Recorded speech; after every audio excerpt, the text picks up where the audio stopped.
Hello friends, basic education में आपका स्वागत है।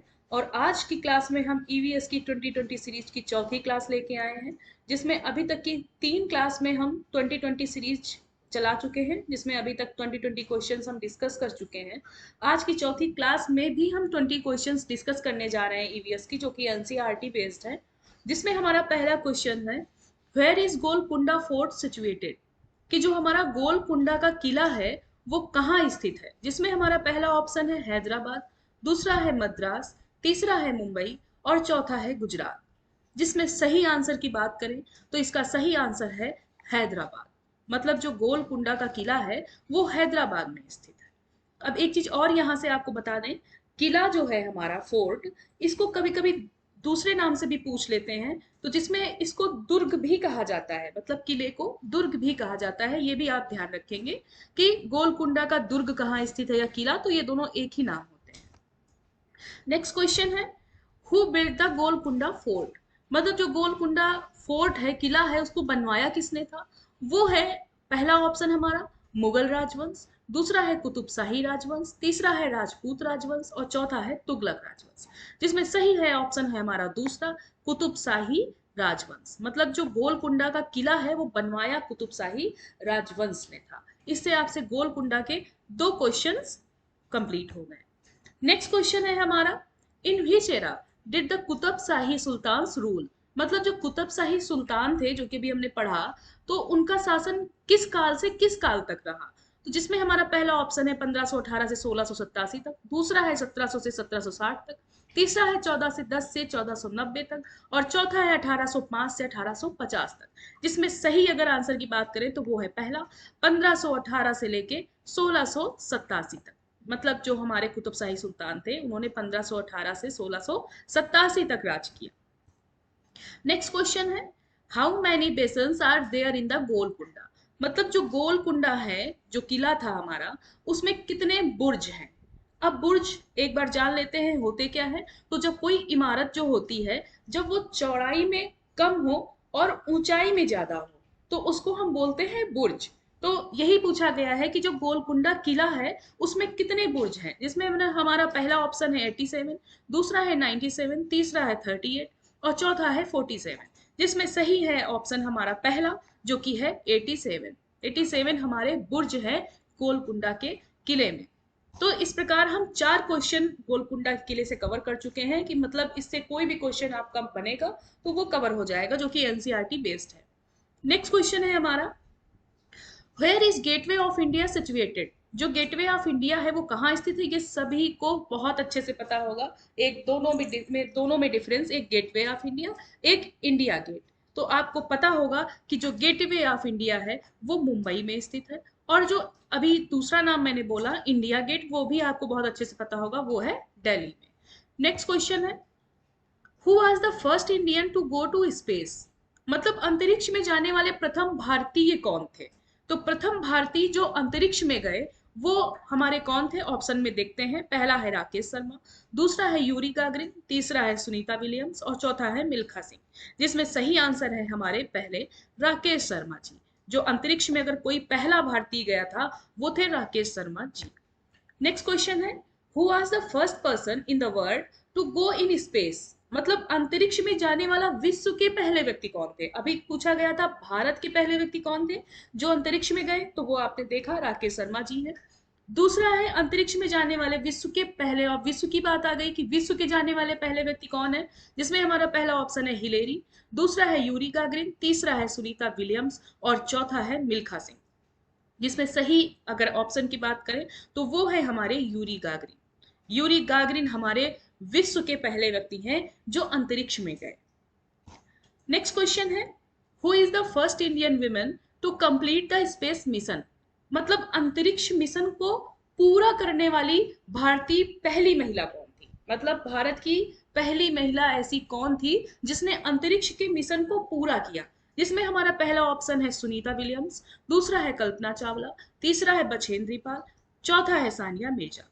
जिसमें हमारा सही जो उत्तर है वो है कल्पना चावला। मतलब कल्पना चावला जी ऐसी थी जिन्होंने अंतरिक्ष के मिशन को पूरा किया, और वो हमारी पहली भारतीय महिला बन गई। नेक्स्ट क्वेश्चन है, name the force by which earth pulls everything towards itself. मतलब उस बल का आपको नाम बताना है जिसके द्वारा पृथ्वी प्रत्येक वस्तु को अपनी तरफ खींचती है। ये आपको अच्छे से पता होगा, पृथ्वी प्रत्येक वस्तु को अपनी तरफ खींच लेती है, लेकिन वो किस बल के द्वारा खींच लेती है, किस फोर्स के द्वारा खींचती है? पहला ऑप्शन है हमारा गुरुत्वाकर्षण बल, दूसरा है विशिष्ट गुरुत्व, तीसरा है घनत्व और चौथा है अश्वशक्ति। जिसमें सही ऑप्शन होगा, आप सभी को मोस्टली पता होगा, वो है हमारा गुरुत्वाकर्षण बल। गुरुत्वाकर्षण बल के कारण ही हम जो पृथ्वी है वो हर वस्तु को अपनी ओर खींच लेती है। आपने इससे न्यूटन का लॉ भी पढ़ा होगा, जिसमें एक पेड़ और सेब के बारे में बात कही गई है, वो भी गुरुत्वाकर्षण बल के बारे में बात की गई थी। नेक्स्ट क्वेश्चन है हमारा, name the place where Sunita Williams is working. मतलब हमें उस जगह का नाम बताना है जहां पर सुनीता विलियम्स काम कर रही हैं। जिसमें हमारा पहला ऑप्शन है नासा, दूसरा है ओएनजीसी, तीसरा है डीआरओ, चौथा है भाभा परमाणु अनुसंधान केंद्र, Bhabha atomic research centre.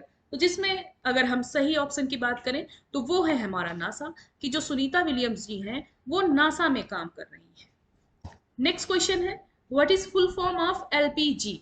LPG का फुल फॉर्म क्या है? तो एलपीजी का फुल फॉर्म, पहला है हमारा लिक्विफाइड पेट्रोलियम गैस, दूसरा है लो पेट्रोलियम गैस, तीसरा है लाइट पेट्रोलियम गैस और चौथा है नन ऑफ दीज। तो अगर हम सही ऑप्शन की बात करें वो है हमारा पहला, जो कि है लिक्विफाइड पेट्रोलियम गैस, जिसको अगर हिंदी में देखें तो हिंदी में इसको कहा जाता है तरलीकृत पेट्रोलियम गैस। तरलीकृत पेट्रोलियम गैस। तो दोनों नाम देख लीजिए इसके। नेक्स्ट क्वेश्चन है, what is full form of CNG, sorry full form of CNG. तो सीएनजी का फुल फॉर्म क्या है? पहला ऑप्शन देखते हैं, जो कि है कंप्रेस्ड नेचुरल गैस, दूसरा है कॉमन नेचुरल गैस, तीसरा है कोल नेचुरल गैस और चौथा है नन ऑफ दीज। हिंदी में बात करें तो पहला है संपीड़ित प्राकृतिक गैस, दूसरा है कॉमन नेचुरल गैस तो जिसको है समाय प्राकृतिक गैस, और तीसरा है कोयला प्राकृतिक गैस और चौथा है इनमें से कोई नहीं। तो जिसमें हमारा सही ऑप्शन की बात करें तो वो है कंप्रेस्ड नेचुरल गैस, जो कि पहला ऑप्शन है, जिसको हम हिंदी में बोलते हैं संपीड़ित प्राकृतिक गैस। नेक्स्ट क्वेश्चन है हमारा, जो अडलज बावड़ी है वो कहाँ स्थित है? Where is the Adalaj step well is located. कहां पर यह स्थित है? पहला ऑप्शन है अहमदाबाद, दूसरा है सूरत, तीसरा है बड़ौदा और चौथा है मुंबई। जिसमें सही ऑप्शन है हमारा पहला अहमदाबाद। जो अडलज बावड़ी है वो अहमदाबाद में स्थित है। नेक्स्ट क्वेश्चन है, व्हाट इज अ रेबो। अब आप रेबो समझ रहे होंगे कि यार ये रेबो कहां से आ गया। तो अभी इससे 2-3 क्वेश्चन बनेंगे, तो मैं आपको पहले ही बता देती हूँ कि एक हमारी चांगपो करके जनजाति पाई जाती है, जो कि लद्दाख में स्पेशली पाई जाती है। ये लोग एक जगह कभी नहीं रहते हैं, ये घुमंतु टाइप के लोग होते हैं जो कि एक जगह से दूसरी जगह रहते हैं, और ये लद्दाख के बहुत ही ऊपर पहाड़ी एरिया में रहते हैं। तो ठंड के कारण ये एक जगह नहीं रहते, अलग अलग जगह रहते हैं, और ये कुछ एक प्रकार की बकरियां पालते हैं। तो वो बकरियां क्या करती हैं, इनको ऊन देती हैं, जिससे कि ये अपना जीविका चलाते हैं उससे अपनी। तो उसके बारे में कहा गया है कि रेबो क्या है। तो रेबो यहाँ पर हमारी एक, जहां पर वो व्यक्ति रहते हैं, कौन से, जो चांगपा जनजाति है, वो जो लोग हैं वो अपना स्थान बदलते रहते हैं और अलग अलग जगह पे रहते रहते हैं, एक टेंट लेके चलते हैं। तो वो जहां पे रहते हैं उस जगह को कहते हैं रेबो।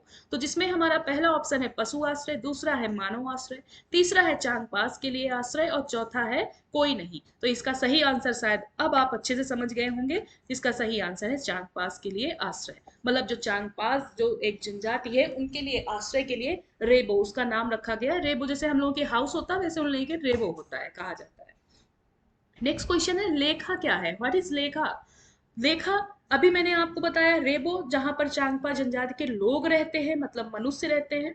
वैसे ही जो लेखा है उसमें क्या रहते हैं, उनका पशु रहता है। जो पशु का घर होता है उसको लेखा बोलते हैं, और जो मनुष्य का घर होता है उनके, वो उसको रेबो बोलते हैं। तो यहाँ पर अगर ऑप्शन की बात करें तो फिर आप हमको सही बताएंगे, जिसमें पहला है पशु आश्रय, दूसरा है पक्षी आश्रय, तीसरा है चांग पास के लिए आश्रय, चौथा है कोई नहीं। इसमें हमारा सही ऑप्शन क्या होगा, आप हमको कमेंट में जल्दी से पहले से करके बताएं। जिसमें होगा हमारा पहला पशु आश्रय। नेक्स्ट क्वेश्चन है, pashmina shawl is made from, मतलब जो एक पश्मीना शॉल होती है वो किससे बनाई जाती है? अभी मैंने आपको बताया उनके पास एक बकरी होती है, सॉरी, तो उस बकरी से क्या करते हैं, ऊन निकलती है जिससे वो शॉल बनाते हैं जिसका नाम पश्मीना शॉल होता है। तो अगर यहाँ पे ऑप्शन की बात करें तो पहला है भेड़, दूसरा है माउंटेन बकरी, तीसरा है कुत्ता और चौथा है ऊंट। जिसमें आप अच्छे से समझ गए होंगे कि किससे बनाई जाती है ये पश्मीना शॉल, माउंटेन बकरी से। मतलब वो बकरी होती है, माउंटेन में इनके साथ रहती है, वही इनका जीविका का सहारा होती है। नेक्स्ट क्वेश्चन है, अर्थक्वेक इज कॉज्ड बाय, मतलब जो भूकंप है वो किसके कारण होता है? पहला है धरती का हिलना, दूसरा है नदी का हिलना, तीसरा है पेड़ों का हिलना और चौथा है कोई नहीं। जिससे आप बहुत अच्छे से जानते होंगे कि जब भूकंप आता है तो क्या होता है, हमारी धरती हिलती है। मतलब भूकंप किसके कारण होता है, धरती जब हिलती है तो हमें पता चलता है कि भूकंप आया है। नेक्स्ट क्वेश्चन है, shortage of food and water results in, मतलब जब भोजन और पानी की कमी हो जाती है उसका क्या परिणाम होता है? पहला है अकाल, दूसरा है बाढ़, तीसरा है भूकंप और चौथा है चक्रवात। तो अगर भोजन और पानी की कमी के कारण क्या हो जाता है, आपने अक्सर सुना होगा, उसको बोलते हैं फेमिन, यानी कि अकाल। जब भी कभी भोजन और पानी की कमी होती है तो क्या हो जाता है, अकाल, जिसको हम बोलते हैं फेमिन। नेक्स्ट क्वेश्चन है, पृथ्वी की सबसे बाहरी परत क्या कहलाती है? The outer most layer of earth is called, पहला है क्रस्ट, दूसरा है मेंटल, तीसरा है कोर और चौथा है ऑल। तो जिसमें अगर पृथ्वी की हमारी तीन कोर होती हैं, जो कि हमारी क्रस्ट, मेंटल, कोर होती है। तो जिसमें पूछा गया है कि पृथ्वी की सबसे बाहरी परत को क्या कहा जाता है, तो जिसमें हमारा सही ऑप्शन है पहला, क्रस्ट। जो पृथ्वी की बाहरी परत होती है उसको क्रस्ट कहते हैं। नेक्स्ट और आज का हमारा सबसे लास्ट क्वेश्चन है, जो कि क्वेश्चन है हमारा, रिक्टर स्केल पर भूकंप मापने के लिए प्रयुक्त यंत्र है। The instrument used for measuring earthquake on Richter scale is, मतलब रिक्टर स्केल से भूकंप मापने के लिए कौन सा हम यंत्र या इंस्ट्रूमेंट प्रयोग करते हैं? जब भी भूकंप आता है तो हम कौन सा यंत्र प्रयोग करते हैं रिक्टर स्केल पर, ये रिक्टर स्केल पर। जिसमें हम अगर देखेंगे तो पहला है हमारा बैरोमीटर, दूसरा है सिस्मोग्राफ, तीसरा है एमीटर और चौथा है वोल्ट मीटर। तो जिसमें अगर हम उस यंत्र की बात करें तो वो है हमारा दूसरा ऑप्शन, सिस्मोग्राफ। मतलब जब भी हमारा भूकंप आता है तो उसको मापने के लिए हम जिस यंत्र या इंस्ट्रूमेंट का प्रयोग करते हैं वो है हमारा सिस्मोग्राफ। तो ये रहे आज के हमारे 20 क्वेश्चंस ईवीएस के, जो कि एनसीईआरटी बेस्ड थे। और आज की अगर क्लास आपको यूजफुल लगी हो तो इसको लाइक, शेयर और सब्सक्राइब करें, जिससे कि जो भी आपके सामने और नई क्लास आए उसको आप देख सकें। थैंक यू सो मच, मिलते हैं नेक्स्ट क्लास में।